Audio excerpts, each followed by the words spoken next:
to the 8 o'clock club this evening. It is great to be here to welcome you to this special broadcast of the 8 o'clock club. And yeah, for those of you who are new or who don't know me, my name is Mark Bind. I'm an energy healer, a teacher and trainer of energy healing, and I'm also the convener of the 8 o'clock club. The 8 o'clock club has been running for over 11 years in Cape Town, hosting talks on a weekly basis. And up until the lockdown, we held those talks live and in person at Erin Hall in Rondebosch. And since the lockdown started, we've been streaming these talks, but we host talks on a wide range of subjects, mostly to do with healing, personal development, and spiritual growth. Now, tonight we have a popular talk with one of the teachers that we've come to know over the years, one of the great teachers in Cape Town, Debbie Cackness.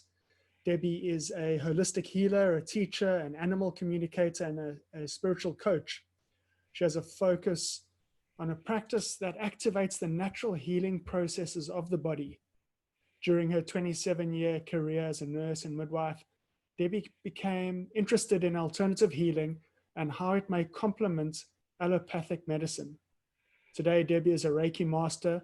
She holds a diploma in metaphysics and is a qualified quantum touch, biomechanical medicine, kinesiology, crystal healing, hypnotherapy, kundalini yoga, animal communication, and corporate mentoring.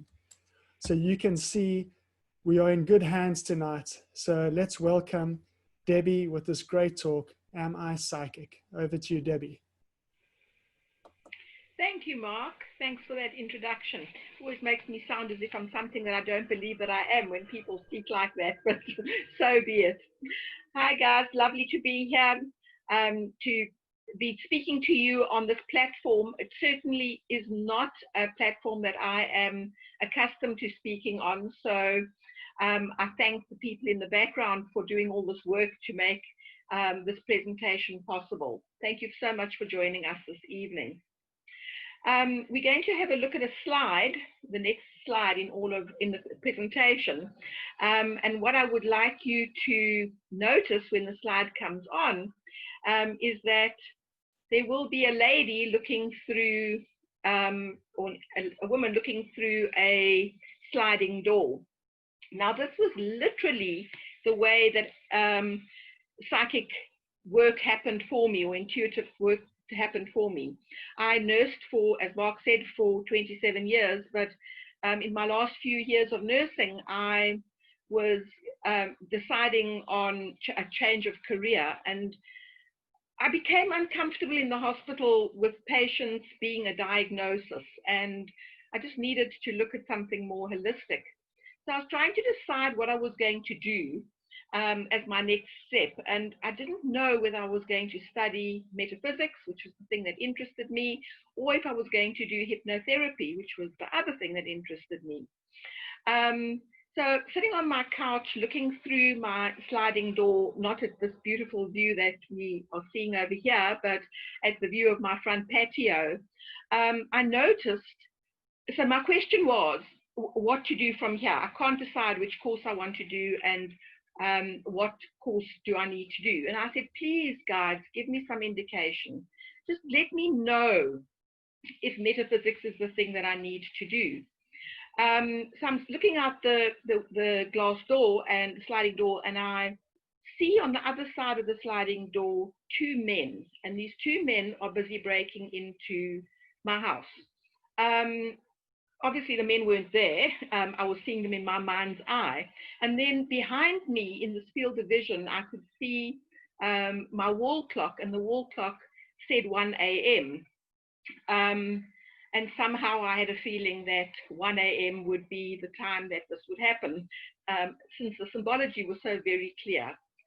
So I went to bed after checking the doors, the windows, said to my partner at the time, is the alarm on? Is the door locked? He still said to me, what is going on with you? And I said, no, just checking. So off to sleep I went and woke up with an alarm, my home alarm ringing, and looked at the clock, and the clock said 1 o'clock. And somehow I knew that there were two men trying to break into the house, which was exactly what had happened. And that was the beginning of my awareness that the guides could speak to me so clearly, and that my psychic abilities were actually quite intact. No course, no instruction of any sort had happened before this. And I just needed to go with my gut feel that this was the thing that I needed to do. So it was a little bit of an aha moment, a bit of a shocking aha moment, but surely an aha moment. I knew that I need to go and do the metaphysics, which I then enrolled for, and this started a journey of discovery that brings me to where I am today. So yes, please do listen to these little voices. They tell you a hell of a lot about life and what you can expect from it. In the next slide, we are going to be looking at subtle energies. So I'm just waiting for the next slide to come on. There we go. So first of all, we see an image of a woman, and there is an aura surrounding her. And this aura seems to come up in many different colors. It seems to be shaped in a certain way. What I want to say to you all is that we all have an energy field surrounding our physical body. So we've got this physical body, and then outside of this physical body is our non-physical energy body. And that is what we are looking at over here. We're also looking on the right-hand side of the screen. We're looking at the aura that surrounds a leaf. Now, every object on Earth has an aura, whether it is an inanimate object or not. It has this auric field surrounding it. And the auric field can tell us about the quality of the energy of that being. It can tell us where we have indentations in the energy field, that there's a weakness there, where we are not protected. So looking at a client and understanding what the auric field of a client looks like tells me a lot about the things that are happening with that person. Here we speak about you protect your aura, and then people do this thing about protecting their aura in whichever way they can protect an aura. Doing this is all good and well, but I've noticed that when people protect their auras, if I have a look at that aura to see what it looks like and if it is strong, there's certain places that they have protected less. Commonly the back of the legs, so the back of the knees and the ankle areas, they don't seem to protect, which means that energies that are of a low vibration can enter this aura. So if you were looking at that woman standing there and you could see her full body, she would have this very strong auric field across the head, but going down, it could become weaker and weaker. So what I'm saying over here is that basically we need to ensure that our auras are strong and that our auras are well-rounded and protected. So my story in all of this is that whilst I was studying metaphysics, I was really struggling to see energies. And one morning, I went downstairs. It was very early in the morning, 5 o'clock in the morning, went down into my dining room to collect something and switched on the light. And around the light was this beautiful, beautiful aura. Well, I got such a shock when I saw it. I quickly switched off the light. I thought, oh, no, why am I seeing that thing? Of course, I pulled myself towards myself and very easily and quickly decided that this is exactly what I wanted. Exactly what I wanted to see. And I did switch the light on again, and there was no aura because I had moved into a linear thought pattern. I'd gone out of this slightly dreamy thought pattern that I was in. And what I decided to do is I decided to draw what I thought I had seen. Now, my drawing capability sort of extends to sick men. So the picture that I drew, which I had kept and was tempted to actually have on the slide, I decided that I wouldn't do it because it's very, very amateurish. But seeing that aura was the start of me seeing auras in color. So around electrical equipment, if I look out of my window at night and I live in Hout Bay and I see the light over Hout Bay, I see this beautiful fairyland of lights and of color that are created by the aura from all the lights. However, when I look at the human aura, I don't see color. I see different variations of brown and of gray and of black. So this is what I am seeing when I look at auras in general. The aura on the leaf will tell you about nature and the auras that I see. These slides are moving around a bit, so I'm not sure what you are seeing, but we're back to the subtle energy slide. The auras will be very specific around the leaf or around the tree. Interestingly, some people might not find this interesting, but as a nurse I do, when a person has had an amputation, when they've taken a photograph using Kirlian photography, that leg has actually still been there. So the amputation is of the lower leg. When you look at the picture, what you actually see is the aura as if the leg is still there. In other words, the body's still identifying the energy field of that limb. So I'd like you all just for a moment to have a look at your hand. So you look at your hand against a neutral background. And as you're looking at the hand, what you notice, and most of you I'm sure will see this, is like a small little outline, 3-4 millimeter outline all around the hand, all around the fingers. So this is what you are looking for, and this is how you would identify the first layer of the aura. And we all have this ability to see this. So that night that I was standing looking through the sliding door, the last thing that I expected was to have people breaking into my house.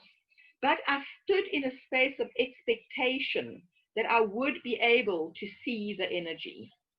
And this is what I'm asking of you this evening. As you're looking at your hand and you are identifying that small little auric field around your hand, be in a space of expectation to actually see this energy. Now, I've alluded to the fact that I don't see color around an energy field when I'm looking at humans.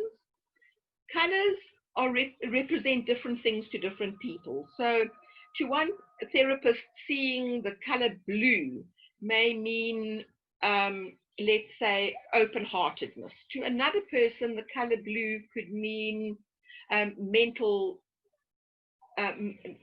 strength. So it would just really and truly depend on what your interpretation of color is.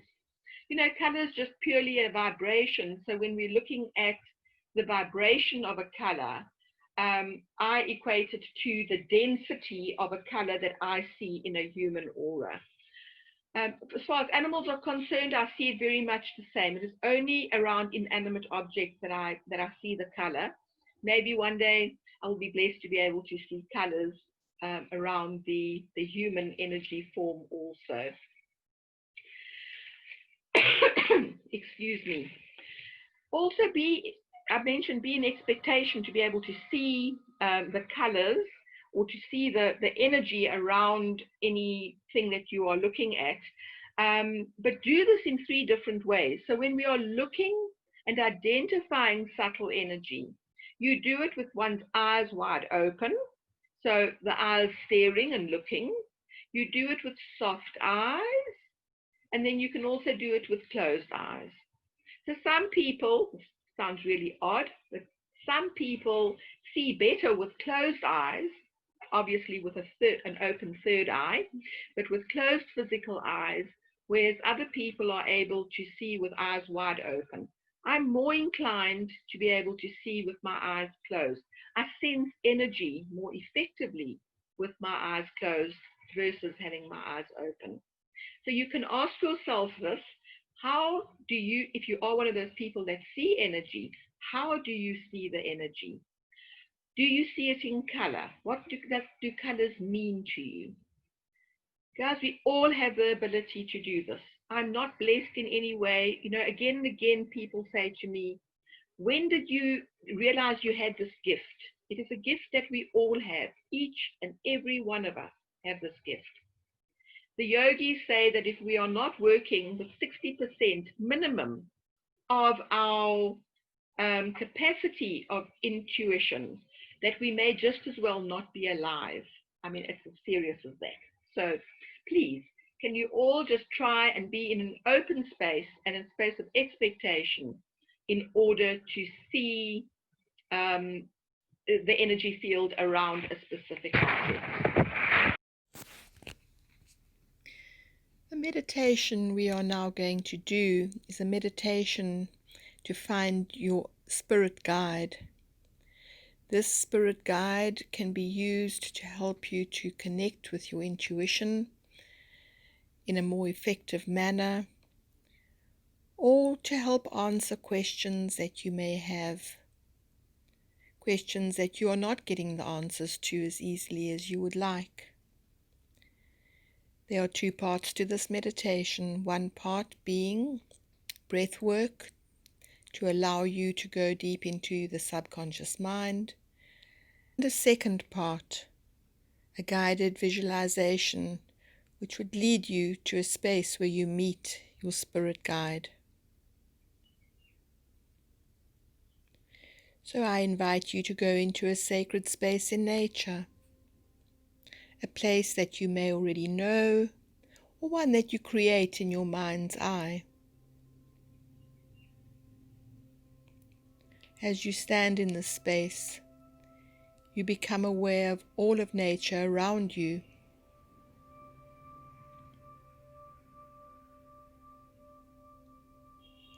You become aware of the smells, the sounds, the textures, the feelings deep within yourself as you look around this space. It is such a beautiful space. You also become aware of your feet touching the ground. And you can either imagine or pretend that you have roots growing from your feet. Roots growing down the center of your feet, all the way down into the earth, grounding you into Mother Earth energy, digging down through the layers of the earth, eventually reaching the depths of the earth, the very core of the earth.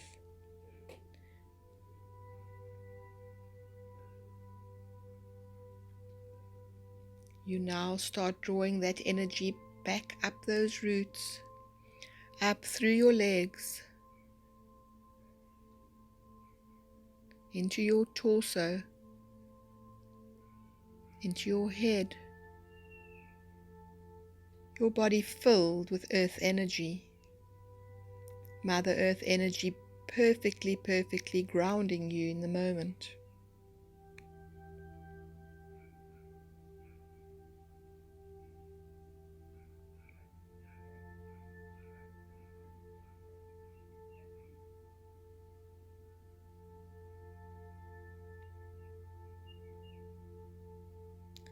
And now you become aware of your crown, and you either imagine or pretend that the sun is shining gently down upon you, filling your crown, filling your head, filling your entire body with celestial energy, this energy from the heavens, mixing and mingling with Mother Earth energy, filling your entire being with Mother Earth energy, strongly connected to the earth and connected to the heavens above. Now within your sacred space, there is a body of water. This body of water could be a pool or a pond, a waterfall or the sea. Whatever it is, take a moment to submerge your body in this water and start washing away at anything and everything that does not serve you, anything that stops you from being fully connected to your intuitive self, fully connected to those in spirit that can help us. Wash away.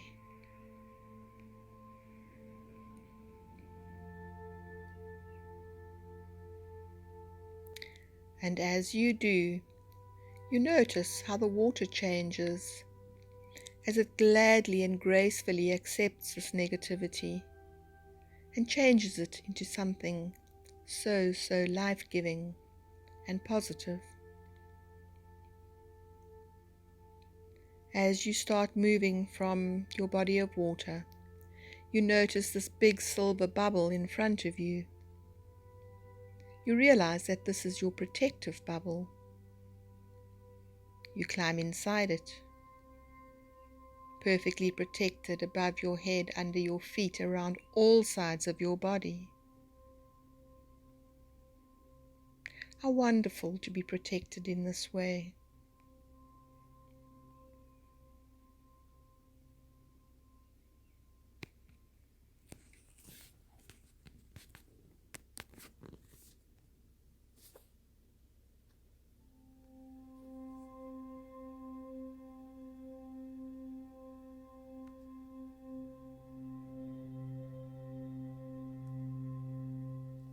Fully protected.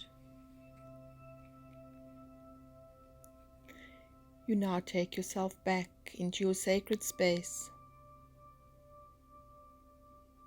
and you find the most perfect place to sit. You now start connecting with your breath. In through your nose to the count of 4. 2, 3, 4.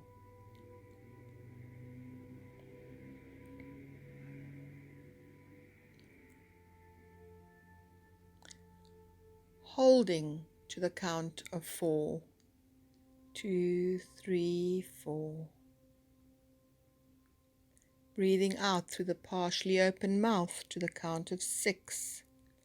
2, 3, 4, 5, 6.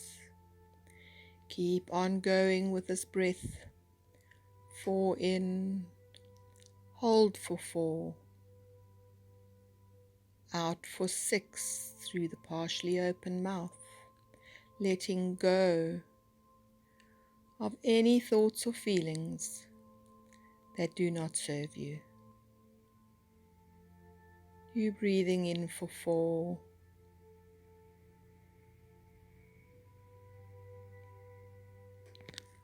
hold for 4, and out for 6.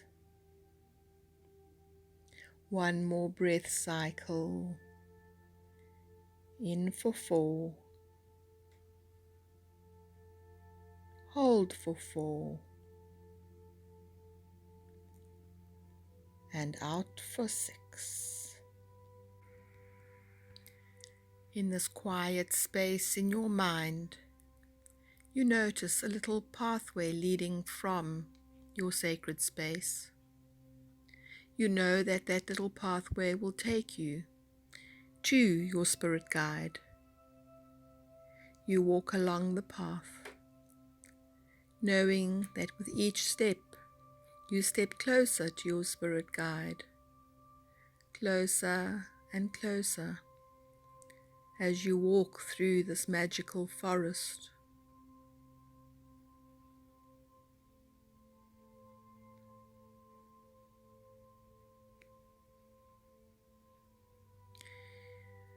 You find the most perfect place to sit, to await your guide.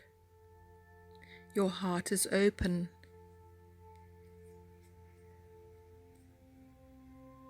You call on your spirit guide to please approach. And within seconds you hear the sound of your guide approaching. And within a moment, in front of you stands your spirit guide that has come to meet you, to walk this path with you. Your guide may offer you a name, maybe not.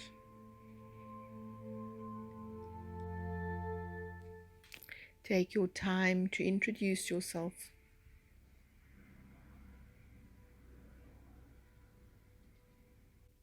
If there are any questions you would like answers to, allow your guide to share his or her wisdom with you.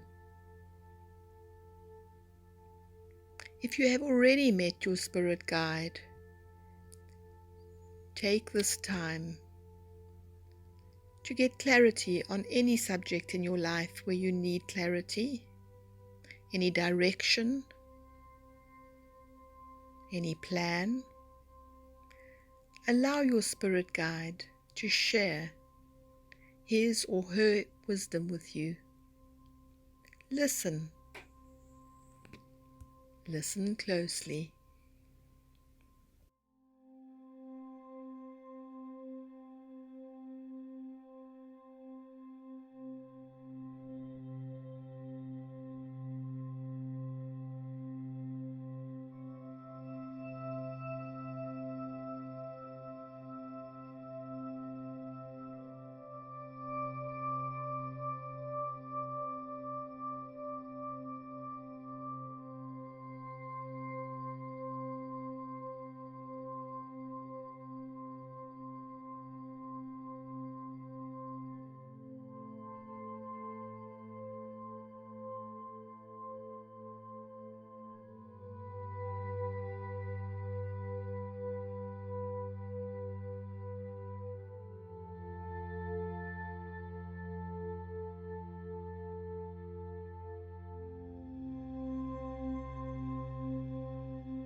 It is now time for your guide to bid his or her farewells. Take a moment to thank your guide for the information received. With gratitude within your heart, you bid your guide farewell. And you know that from this moment on, all you need to do is to call on your guide, either within your imagination or within meditation. Just call your guide to your side to have the company, the support, and the guidance from those that know.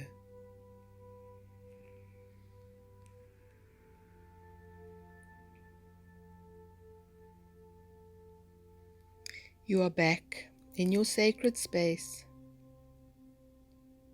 having a last look around that space, knowing that you can return to it whenever you wish. And as you do so, you start allowing yourself to come into the present by moving fingers and toes, taking a deep, deep breath in and out, stretching high above your head and through your legs. And open your eyes when you are ready.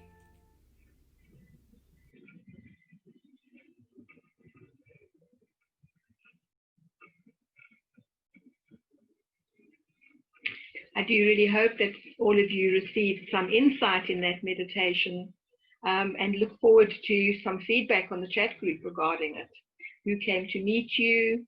Was it not a person? Was it an energy? How did you experience your guides?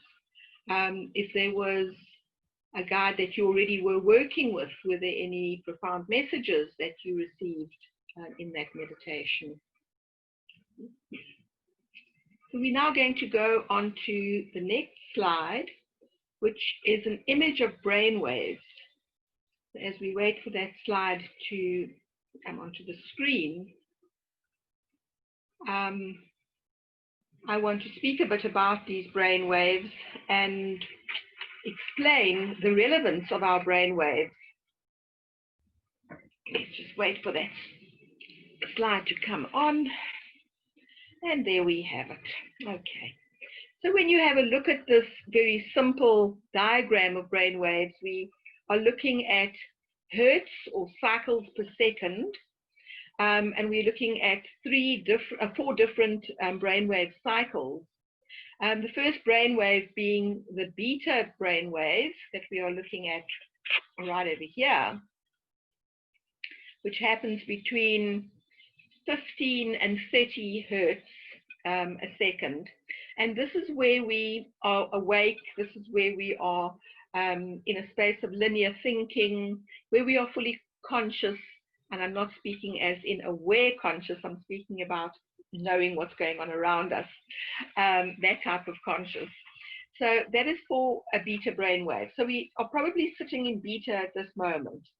When we were meditating a little while ago, a couple of minutes ago, we were hopefully in alpha brainwave. And just to go back to beta again, beta brainwaves are divided into two different sections. So we've got high beta, and then we've got beta. High beta is where you are stressed, where you have no memory of something happening in your life, and there's often panic and stress in that space.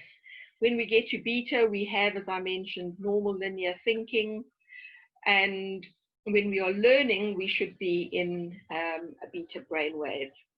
Now, when we are meditating, and when we are connecting with spirit, we aim towards being in the alpha brainwave, which is between 9 and 14 hertz. And here we are relaxed, we are calm. There's a light meditative state that goes on. Guys, if you are all uptight in life, the guides don't speak to us like this. So if this is our brainwave going here, this is their brainwave going there, we're going to go right past one another, and we're not going to be able to hear what they have to share with us. However, if we come into alpha, the guides are going to be able to communicate with us. It's like two people that are tuning in to an AM radio station. We're going to hear each other on that radio station versus the FM and the AM, and never shall the twain meet. So it's really important to be able to go into a quiet space within one's mind, and to be in a calm space in order to be fully intuitive. We don't get messages. We don't feel the information that we should be feeling when we are in beta, and definitely not in high beta. So I encourage you to really work on being in a calm, relaxed state as often as you possibly can. And then wonderful meditations happen in theta. Some people, even in delta, have the most amazing experiences of deep meditation. In my personal view, this is not where my intuition works best. My intuition works best when I am just simply quiet within myself and not panicky about things. And in that way, picking up information. So the evening that I saw the image through my sliding doors, I was open and in expectation and in a calm space in order to see that image that I saw, which then became the message, that yes, this is what I need to go and study. So an understanding of the brain waves will definitely give you some idea of where your mind should be in order to pick up information very clearly. So alpha brainwave is what we are aiming at. Also a fantastic brainwave as far as healing is concerned, your own personal healing and the healing of others. So just understanding that you do need to be in a slightly quieter state, not an altered state. There's no need to be going under the Bodhi tree for 21 days in order to get here. Just be quiet within your mind, and you'll be amazed at how much you can pick up. Because our guides speak to us in so many different and interesting ways. They'll speak to us through maybe a message on a lamppost. So you're not sure what you are to do in a certain situation. You're driving up the road and you see this message on the lamppost that says maybe be calm. Everybody be calm. And then you going along and the radio's on and you hear a song that speaks about being calm. Well, your guides are trying to speak to you, and they're trying to give you these messages for your intuition to be able to act upon. Please be in an open space in order to get these messages as you need to get messages. Rightio, so I think we're ready to move to our next slide, which is going to be a slide that is going to show you and what an energy ball looks like. And I'd like us to play with this energy ball for a moment, because we can all feel energy. We just have to believe that we can feel the energy. So over here, the heading is see energy. When people ask me how I perceive energy, I say I feel it, because I actually feel it, but I feel it in a picture. And I think until you've actually got to that space, you won't really know how you perceive energy. This guy, I think it's a guy's hands, is holding an energy ball. And what I want us to do now is just to play a little bit with this energy. So I'd like you to take your hands. And for some of you, this might be something that you did 20 years ago and that you know so well. It still remains fun. After all this time, I still enjoy playing with the energy. So I would like you to hold your hands about 30 centimeters apart. And then first of all, start becoming aware of the feeling just inside your hands. Just inside the hands. And then I want you to start bringing your hands slowly towards one another. Very slowly. And as you do this, you're going to become aware of a resistance between the hands. And at some stage, you're not even going to be able to bring your hands closer to one another because the resistance is going to be so great. Feel that energy. Now allow that energy ball to become bigger as your hands spread further apart.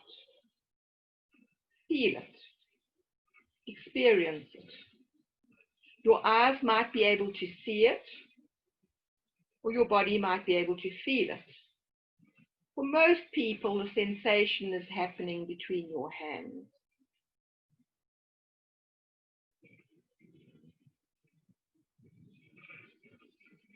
So getting back to the title of this talk, Am I Psychic? Believe me, if you can feel this, you pretty much are. Play with this energy of this ball.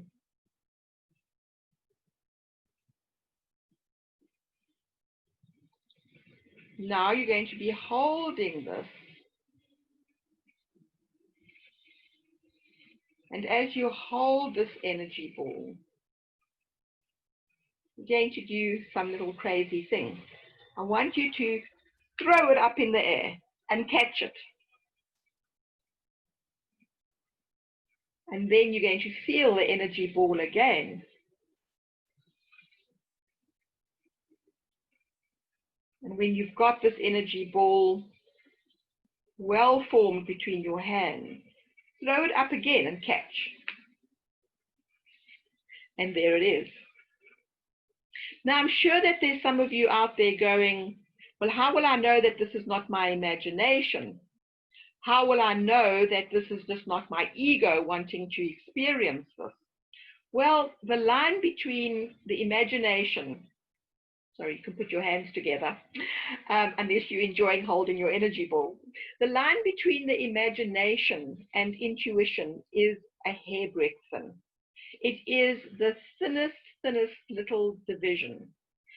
In the beginning, I found that if I just went, it doesn't matter if I'm imagining it, I'm choosing to imagine it, and it's fine. And with confidence and over time, and certainly when people say to you, you know, that thing that you said, that you shared with me, that bit of your intuition that was so accurate, you will grow to accept and to trust the information that you get. And it does take time. It doesn't happen overnight. It does take time. So if you're asking if it's your ego, it doesn't matter if it's your ego. In the beginning, just play with the energy. Notice how often your intuition is correct. Notice how often people say, thank you for that good advice. And slowly but surely, your intuition will become stronger and stronger as you develop this deep trust within yourself and also a trust towards your guide and the stuff that your guide, the information that your guide is sharing with you. Rightio, on to our next slide. We're going to look at the different senses over here. So in front of you, you have a non-anatomical representation of the brain. Please, this is not an anatomical representation at all. It is purely here to explain why some people receive information in a different way to another person. Now, I receive information via a gut feel. So we call that clairsentience. I am more clairsentient than what I am anything else. I sense information within my body. And the information that I'm sensing then becomes that thing that I am perceiving. For somebody that is, like with myself, I nursed for all those years, sensing was probably the easiest thing for me to do. For somebody who's a chef, you might find that that person receives their information through taste. You might find that an artist receives information through sight. So all of these senses that we receive are senses that are our strongest form of intuition. And that's the one thing that we use the most. In other words, the one part of our brains that has developed the most, that is rich in experience. So the physical ed teacher, for instance, is going to be more inclined to feel the information in the physical body, whereas the musician is going to be able to hear information. So we call all of these the clairs: clairsentient, clairaudience, clear vision, clairvoyance, clairhambience, clairambience. All these senses that come to us come from different parts of our brains that are more developed than other parts. And then you'll see at the bottom of that slide, it says 0-point field, where we are all connected. So the 0-point field speaks very much about the connection to one another in this thing which I call the quantum vat of soup. So it's like we are all in this vat of soup, and we are all connected to one another in this vat of soup. And the information is traveling in the soup between us. So when I'm picking up information about somebody else's aura, it is in this quantum vat of soup that happens through the cerebellum, which is the 0-point field. Okay, let's move on to our next slide. So our different senses, the senses of smell, sight, hearing, taste, and touch. It's always interesting for me to take note about how I got the information. So as an animal communicator, for instance, how did I get that information that Snoopy's leg was sore? Well, I felt it in my own leg.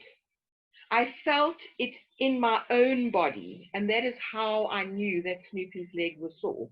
But if I was getting my information through hearing, I could perhaps have heard Snoopy say, "But my leg is sore." For some people, they can taste disease process.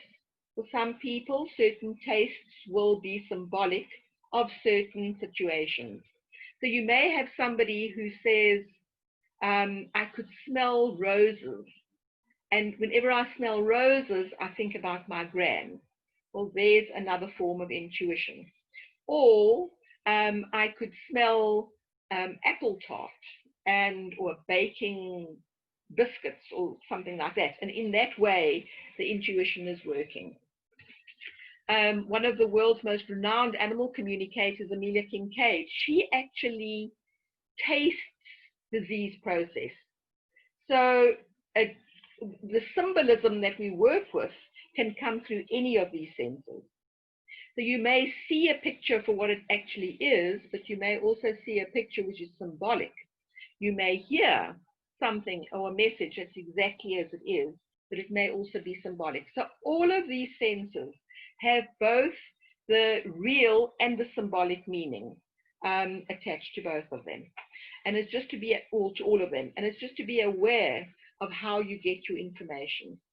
I was most interested years ago when I was studying metaphysics to realize that when I was speaking to those that had passed over, the information came to me through my left ear. When I was speaking to those and obviously hearing their replies of beings that were alive, the information was coming through my right ear. And it was just a little aha moment for me where I went, fancy that. This is different. So please do think about it. Think about how do you get your information? Where does your most accurate information come from? And then once you have developed that basket of skill around, let's say, sight, then you start looking at the other aspects. The sense maybe within your own body as to what you are feeling, which would tell you something about the person that's standing opposite you. And we've all had experience like this before, where you're standing in a supermarket queue. I'm not speaking at the moment with social distancing, but when you're standing in a supermarket queue and somebody stands too close to you and you get that feeling, well, that is a form of intuition. Or when you walk past somebody and you just get this is not a nice type of feeling. another form of intuition. On the other hand, when you walk into a room and you see something that is happy and you're feeling happy within yourself, this is all intuition. And I don't think that there's a single one of us that can say that we've never ever experienced that. This is a matter of working on the different senses and getting the strength built to be able to use the whole package of senses. And after 25 years of doing this work, I can tell you that I still don't do much smelling and I still don't do much tasting. And I like food, so it's quite annoying that I'm restricted in that way. But I'm most fortunate to be able to hear, see, and feel a lot of the information. So I think we can move to our next slide. So over here, there's a story to tell. Those of us that are older will remember in our parents' homes and definitely in our grandparents' homes, we all had these flying ducks up against the walls. And I can't remember as a child going into anybody's house that didn't have flying ducks against the walls. Little did I know that many years later I would actually be speaking about these ducks. So the story goes like this. My teacher of metaphysics had been doing readings for years and years and years. And most of the information that she received was verbal. And then one day she was doing a reading for somebody, and what she saw in her reading was these 3 ducks in a row. And she said to her guides, "What are you showing me? I don't understand the symbolism. It doesn't tie in with the question that I'm asking. What are you showing me?" And she says that the guides laughed and they said, "Ah, silly, just get your ducks in a row." So that is absolutely how simple the messaging can be. You know, I mean, how come we didn't get that message that you just have to get your ducks in a row? In this case, I think that they're geese, they're not ducks, but there was the message for you. So if we move, excuse me, if we move on to the next slide, you will see some bottles. I think it's symbol number 2. There we go. So this is my personal story. Back to the bottles again. When I was working on a symbol dictionary, which is something that I think we should all be working on if we do want to develop a language from spirit in order to use as our intuitive messages. My symbol for financial prosperity came up as a bottle. Now, if we look at the bottle that is on the furthest left, so on the left side, that bottle that is nice and round. For those of you like wine, I think Brumberger Stein comes in a bottle like that, or shaped like that. That shaped bottle within a intuitive message would tell me that for a time of your life, bearing in mind that the top of the bottle to me is the beginning of your life, there will be a time where money doesn't flow as easily. And it will be while you are young, so it really and truly doesn't matter. Money doesn't have to flow that easily when we are not earning it ourselves. But there's a nice fat belly that is developed on this bottle, and right down to the bottom. So my understanding of the symbol would be that this person would be financially sorted out as they get older and as they start earning more money. However, if we take that bottle that's got the cork in the top, excuse my cat in the background doing her bit of meowing. If we take that bottle that's got the cork, that is quite symbolic to me of, first of all, there are 2 things. I mean, only now that I'm looking at this bottle am I actually seeing that there's a cork in the top, which within a messaging system would tell me that there is already something that is stopping the flow of energy. I might not look at it and go, okay, so there's a complete stop in the energy. But what I'm actually getting as we are talking now is that if I saw that symbol again, I would think that you have come into a lifetime where karmically you are being faced with a type of karma that goes around money, that goes around financial prosperity. So right from the word go, from the very beginning, there was something that came there. Then the bottle is narrow, but it has those indentations, those bubbles and indentation, bubble and indentation as it goes along. That speaks to me about money that does not flow, about financial prosperity that does not flow. So it comes and it goes, it comes and it goes, it comes and it goes. And so we have that situation. So something as simple as a bottle would tell me a lot about that which is happening in somebody else's life. Funny enough, I've actually never ever looked at my own life and my own issues of financial prosperity, and I certainly will do so. Just as a matter of interest, I will have a look at it and see. So there's an example of how we can use some symbolism to tell us about a situation. And for you, it could be something completely different. For you, it could be a basin of water. It could be words. It could be the smell of, and I'm absolutely thumb-sucking all of this, but the smell of frankincense versus the smell of vetiver, which could tell you something about that person or your own prosperity or sense of prosperity. So it's really and truly absolutely an individual messaging system. And for myself, it was very important in the beginning to write it down, to write what this meant to me. When the guides gave me these symbols, to ask them, what are you telling me over here? What is this about? And then from there, being able to embroider and embellish information, or more information from that which I'm seeing. So if we go on to the next slide of the apple, this is also my story, which I can tell you. When I think about relationships, when I ask about relationships, when I ask about information for myself and for my clients regarding information and regarding relationships, I see an apple. So the apple on the left of the screen looks beautiful and glossy and whole and complete. And I would, if I looked at that apple, I would say that the relationship is a good relationship. If I look at the apple in the middle of the screen, I see a whole chunk being bitten out of that relationship. I then would want to ask, what is it that happened within this relationship where you felt a chunk of yourself being ripped away? And then the apple on the right-hand side, just a rotten apple, therefore a rotten relationship.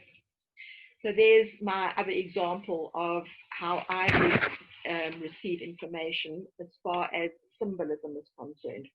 Remember that symbols are personal to each person.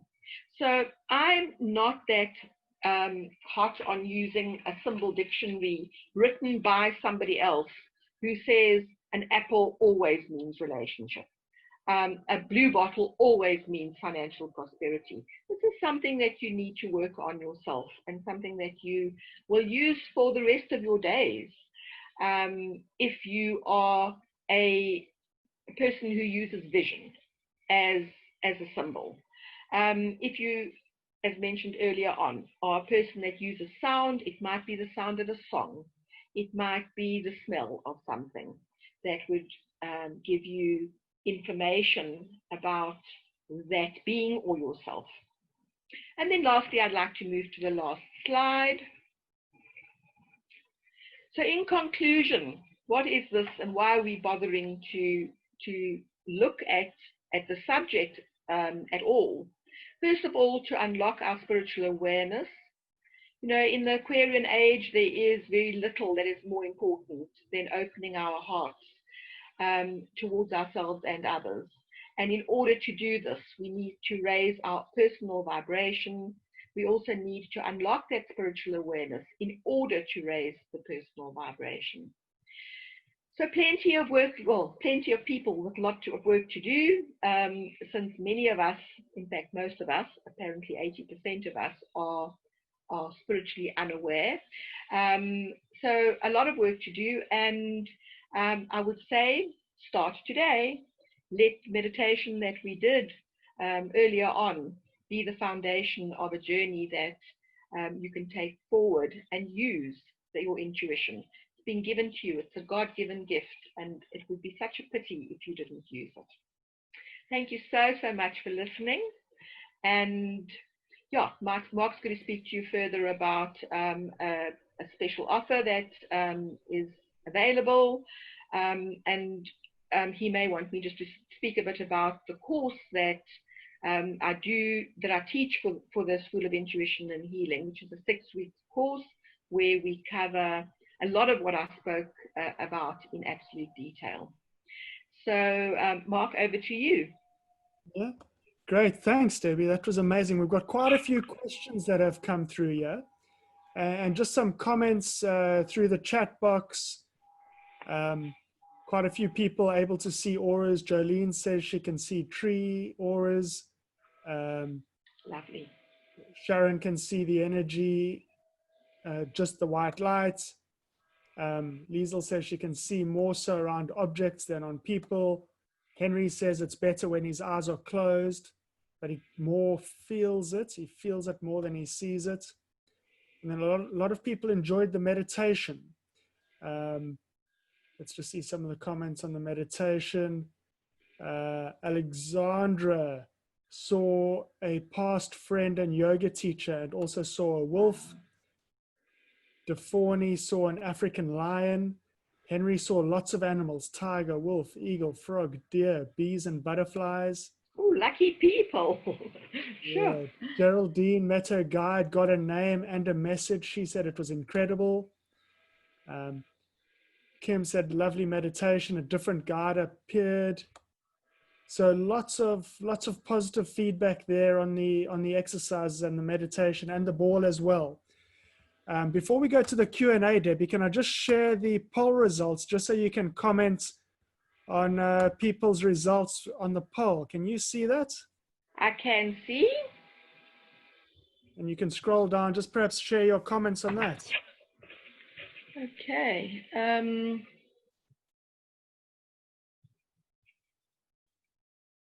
Well, it excites me. First of all, I'm not even looking at the poll. What excites me hugely is to get that feedback that I got. And for those people that did see totem animals, I would recommend that you actually look up and you see what those animals represent, and take it from there. You know, there's so much symbology within the animal kingdom, and see if it works for you. As far as the poll is concerned, I am excited that there are people that feel 26% of the people, 26, another 26 between the numbers of 6 and 7, that feel that they are psychic, because I would like all of us to be able to go and say our psychic ability is at least 60%. I mean, that's what I would like for each and every one of us. And for those people that were 8s, 9s, and 10s, I mean, well done for being prepared to actually accept that this is an ability that you have. If we trust ourselves and we trust in this ability, it will just become stronger and stronger. But you'd be seeing, what is 26 and 26? What, 52? 52% of the people saying that they are above 50% psychic. I can just say, well done. That is really wonderful to see.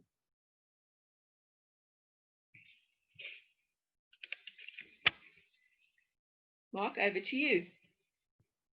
Can you see the next? If you scroll down, you can see how comfortable are you telling people that you are psychic? Mark, I don't have that slide in that poll in front of me anymore. Okay. I'll tell you that 35% of people rated that as uncomfortable. So okay, on a scale of 1 to 5, 35% were at number 2. And then about 21% of people are totally comfortable. And I then in think the that next, that's wonderful that we've got numbers as high as 21%, because not long ago, maybe 10 years ago, my sister introduced me to somebody and she said, "This is my sister Debbie. She's an animal psychic." Well, I almost swallowed my tongue, because I just thought, I've never called myself that. I've called myself an animal communicator, not a psychic. So it was interesting to me that that was my reaction. So again, well done to those people that are prepared to wear the hat and are prepared to say, this is what I have an ability to do and to share with other people, and I use it in my own life. Great. I'm so pleased to see that. and then the final poll question was, which is your strongest sense? And by 82% of the people said feel. Okay. So most 0% people said are taste. clairsentient. Yeah. Taste was the lowest at 0%, smell only 3%, sight at 6%, and sound at 9%. Okay. Clearly no chefs listening to this or watching this podcast. Yeah. Okay. I Debbie, do let's go think to the that Q&A. I think that being clairsentient is a strong, is probably the most common and strong sense that most people have. And through the clairsentience, so much more can happen. As I mentioned earlier on, I see, feel. So I'm clairsentient and I'm getting the sense of something. In other words, I'm feeling it. But that thing that I'm feeling then actually becomes an image, a vision that I can use. So if for all of you, the 80% of you that said you can feel the energy, I would say start looking at the other senses to see if you can start getting information using other senses. Ask your guides to help you with the other senses. Thanks, Mark. We're going to do the Q's and A's. Yeah, the first question from Sue, I think it is. During the meditation, the person that came to me was myself, an older version. Is that strange? I wouldn't say that it's strange, because in this world, what is strange? I think what we're speaking about is strange to many people. But yes, I would say that that is most unusual. And I would wonder whether we are speaking to the shadow side of self. So did you see the other side of yourself? Because we all have those different sides to our personalities and to our beings. So was that perhaps a part of yourself that you were picking up on? And when you get information like that and you see things like that, ask. Say to the being that you connected to, what are you showing me here? What does this mean? Give me insight as to what this is about.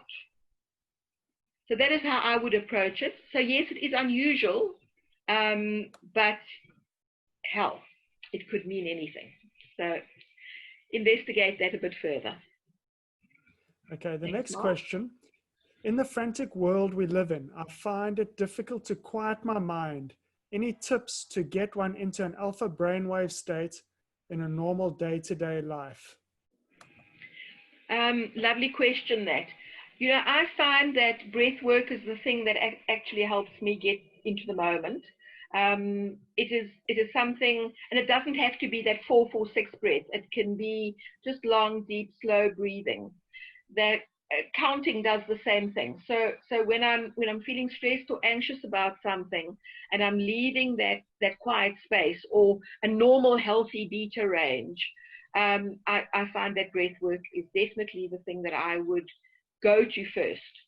The yogis, and I do Kundalini yoga, so I know more about that discipline of yoga. But many years ago, I was taught that if you ever want to quieten the mind, you need to just focus your closed eyes onto the tip of your nose. It's a virtual impossibility to have your mind wandering while you are actually doing that. So that would just be another way of achieving a quietness within the mind. But also ask yourself, what is it that you are, that is detracting you or taking you away from that stillness? And then in whichever way you can, if it happens to be maybe your work, how can you change the package in order to allow you some stillness within? But try the breath work. It always works for me. Okay, the next question. If I look at plants, sometimes I see what looks like heat coming off of the leaves if it's against a plain background. I also see the haze on my cat if I focus. Is this seeing auras? Absolutely 100% yes.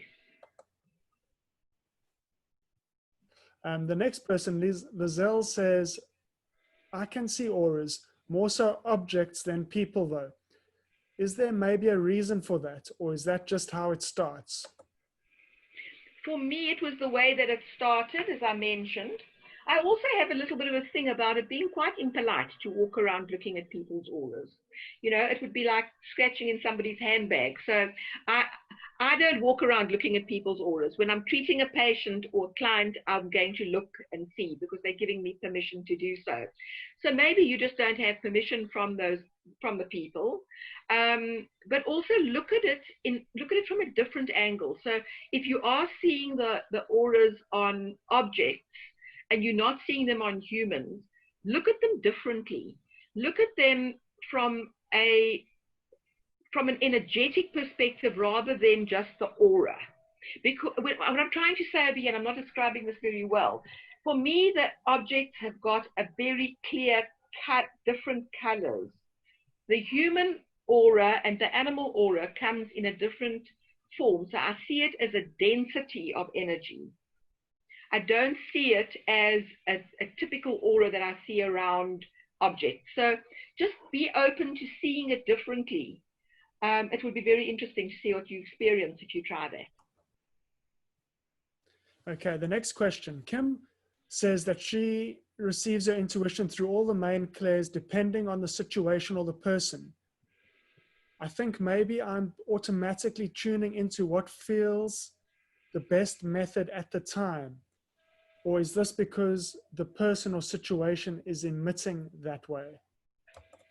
So I think it works both ways. If I understand that question correctly, remember I spoke about the quantum vat of soup. So the way that I would send energy towards you, Mark, would be different to the way that I would send energy towards my cat, for instance, or different energy towards my mom. So yes, there is that. There is this messaging like the AM radio station that definitely comes with a different flavor versus when you don't resonate with somebody, how the messaging will come through. I don't know if I'm answering that question completely, but it's natural and normal to receive messaging differently with different people. But most of us are so accustomed to only getting messages in one way that, was it Kim that asked the question? Yeah. That Kim clearly has got the full package or the full bouquet of senses that she can use, and therefore is picking up that much more because she's able to tune into this other person's radio station.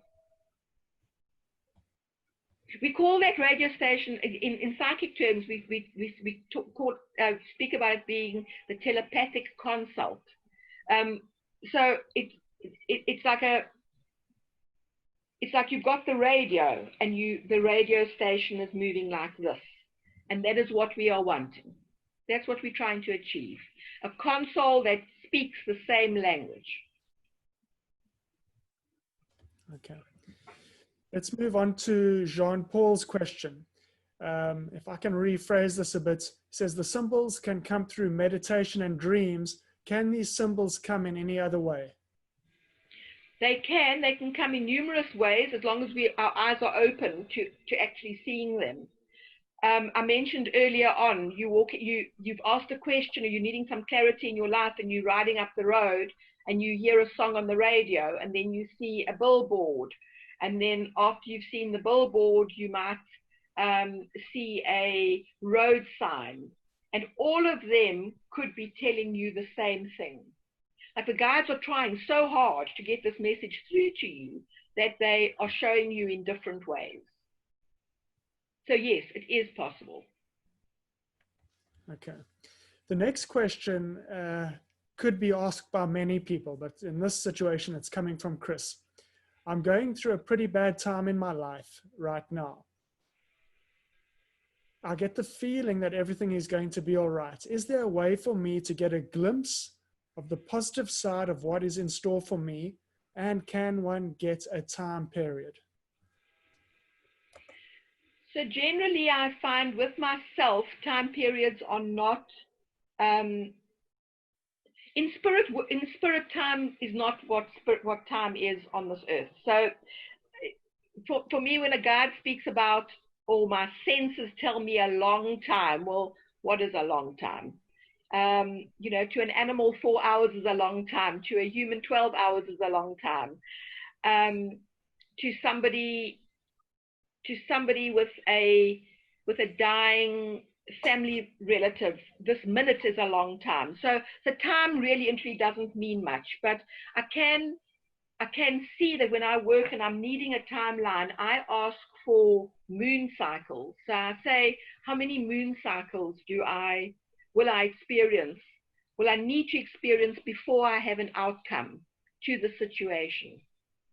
And Chris, I'm sorry to hear that you're going through a tough time. I mean, I think everybody is at this time in some way, in one way or another, but there's some people that are going through real tough times. And what I would recommend is that you go into meditation and you just ask your guides and the angels and the world of spirit out there to please give you clear guidance as to your next step. Don't worry too much, if you possibly can, not to worry about the destination. You're wanting to know what the journey is. So it doesn't matter that you are going to, well, it does matter, of course it matters to you, but it's not relevant that 5 years down the line you're going to be okay. How are you going to be tomorrow? What are you needing to do today and to experience today so that you can make the change happen tomorrow? And it's really and truly just taking it step by step and asking for guidance each step of the way. If we just set our heads in the right direction, there will be light at the end of that tunnel. There's got to be light at the end of the tunnel if we believe that there will be light at the end of the tunnel. And we can ask spirits to keep on showing us the way towards the light at the end of that tunnel. Good luck, Chris. I hope that it all comes right. Okay, Pierre has a question. You mentioned that we can receive messages from our guides. Could you touch on numbers that keep appearing in one's life, particularly the best way to uncover what they could mean? Okay, so numbers all come with as a symbol, and like the number 2, if you take the number 2, there will be a number duality. So I was thinking a while ago, why so few psychics picked up on this coronavirus issue in this country, in the world today, and why there was so little written about this virus. I can't really find, maybe I can find 4 or 5 different texts that speak about this happening, but I would have expected more people to pick up on it. However, when I looked, and this was last year already, when I looked at this year, being 2020, it is a 4 year, and the 4 represents structure and order. And if coronavirus is doing anything, it is creating structure and order in our world. So purely that one number gives me an idea of what this is about. Numbers are usually symbolic. I use number 9 as the end of a cycle. I use the number 3 often, because it's often a cycle within a cycle within a cycle. For a while last year, I kept on getting, I'd look at my cell phone and the time would be 0707 and it would be 1212. And I never ever was able to actually find out what the significance was of those numbers, except that I needed to be aware of them. I just had to be aware that numbers were of more relevance than what I was prepared to give them until that time. But absolutely, numbers are so important. And because I do numerology, I'm inclined to add numbers very quickly. So when somebody says, this is my date of birth and this is what I'm experiencing, I'm inclined to go, okay, well, that's because they're in a 5-year, and the 5 year is a physical year. So in a physical year, so and so and so can be expected. So absolutely, numbers are fascinating, and they can tell you a huge amount about yourself and others. Just add your birth date and you'll be amazed. All right, so the next question, Yannick. How do I fine-tune the psychic message and how I perceive it? For example, I had a dream and I know something is coming, but I never know what. How do I fine-tune the interpretation of the dream to better prepare for what is coming? Yannick, ask your guides. Ask your guides for clarity on that which you get. When you've had a dream and you don't understand the dream, and you've been fortunate enough to remember the dream, go into a meditation and ask your guides for clarity. And if you don't get clarity directly from your guide, keep your eyes and your ears open, because there'll be messages all around you that will give you clarity on that thing. Our dreams are messages from our subconscious mind. So they often are indicative of patterns in our lives. Just ask, because it is in our guides' best interest to answer us. They want to help us, and they're not going to force their information upon us. So use your guides and use the angelic realm to ask when you don't know, when you need clarity on things. Great. Okay. Kirsten is asking, my guide went from old to young and old again. He kept on changing between the ages of himself. What does that mean? Sure. I don't know. Let me think about it for a moment.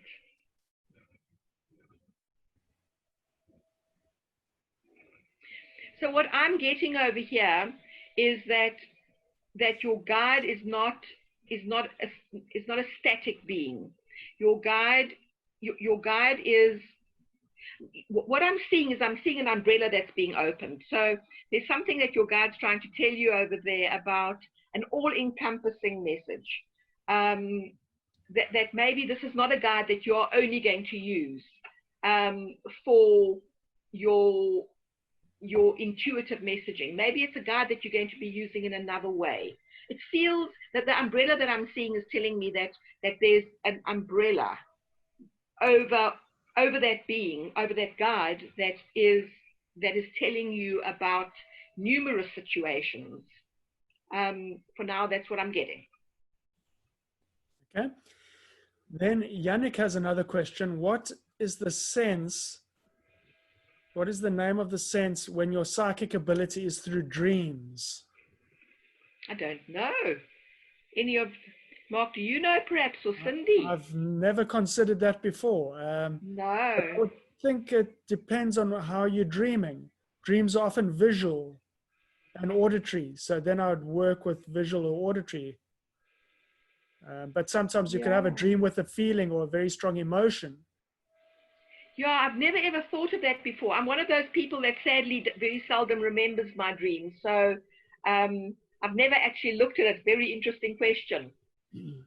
If anybody in the audience can answer that, that would be wonderful. Yeah, okay. Then we have a question. I saw two guides, one in human form with a name, and then it changed into an eagle with a different name. Does that mean I have two spirit guides?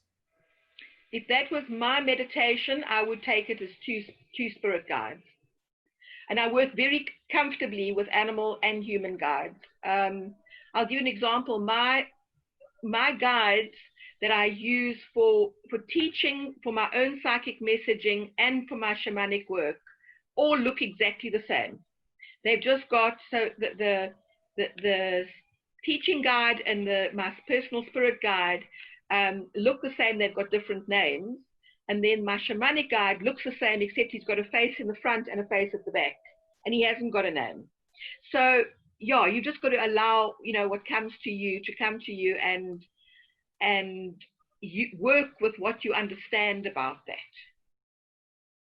What you understand from what you see. And I would say that there are two guides that came to, was it Yannick? Yeah. Can't remember who asked the question. Yeah. Okay. Hi, Debbie. I see white flashes moving up and down on both sides of my eyes at times. Are these orbs or spirits? How do I know who is communicating? Could I ask, and how? Sorry, a number of questions in there, but I'm sure you can manage it. So when I see flashes like that, it's normally a passed over being that I'm seeing that's doing a visitation, and that's how I understand it. I'll see something move out the side of my eye, and I'll tune into it, and it'll be one of my cats that have passed, or even a human being that has passed. So those flashes are very much, to me, indicative of a passed over being. How you'd know what it is ask. Say, what is that I've just seen? We don't ask. We sort of seem to move into a space of going, oh hell, I saw X, Y, Z, and then we don't ask. So ask your guides to give you information as to what that is that you are seeing. Just tune into the feeling of it. Tune into the circumstances. What were you thinking when you saw that flash past?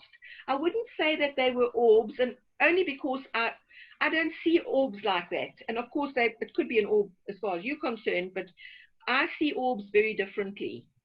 I actually see them in a formation of an orb, not just a flash. So if there was a flash coming out of the orb, I would see the orb itself and the flash coming out of it. But I don't personally see them as a flash alone. And orbs fascinate me. They also tell you so much. Okay, great.